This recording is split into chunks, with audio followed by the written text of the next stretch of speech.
Donc Geoffrey Lemarié, secrétaire du syndicat Force ouvrière pour le ministère des Armées au sein de la base de défense Angers-Le-Mans-Saumur.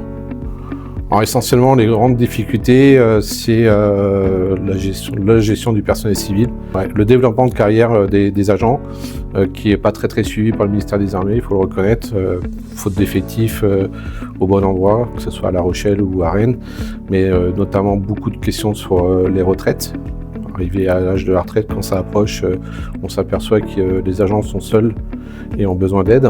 Et également beaucoup d'informations à donner également lors des évaluations CREP pour les techniques et les administratifs, et pour les ouvriers d'État, c'est la notation ouvrier d'État. Plus les accompagnements qui, ces dernières années, ont été nécessaires pour toutes les restructurations qui ont eu lieu au sein du ministère, notamment en termes de soutien pour la DIRISI, pour le CND, pour le SID, pour l'infrastructure, etc., etc.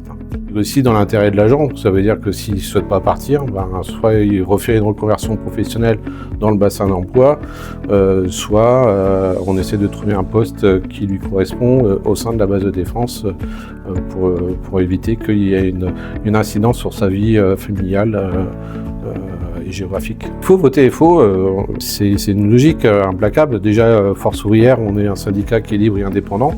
Donc on a notre liberté d'expression et notre liberté de penser du fait qu'on ne soit pas affilié à un parti politique ou reconnu être proche d'un parti politique.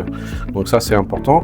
Et ensuite, la deuxième chose, au niveau du ministère des Armées, c'est d'avoir des représentants au niveau fédéral et au niveau local pour pouvoir représenter un maximum nos camarades qui sont sur le terrain, des agents, dans les instances. Et moi, mon objectif, c'est lorsque je vais voir quelqu'un, c'est lui dire que le rapport de force au niveau syndical, c'est quand même nous qui l'avons, et pour lequel nos revendications, c'est celles qui sont portées par ce syndicat et que les agents de notre base de défense revendiquent et souhaitent porter en avant lors des élections professionnelles, par exemple.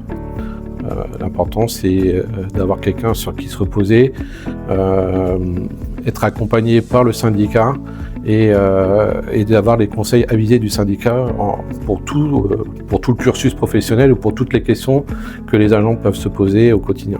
Plus les personnes qui rentrent au syndicat peuvent apporter cette petite pierre à l'édifice et aussi alimenter localement avec les camarades une forme de syndicalisme de proximité.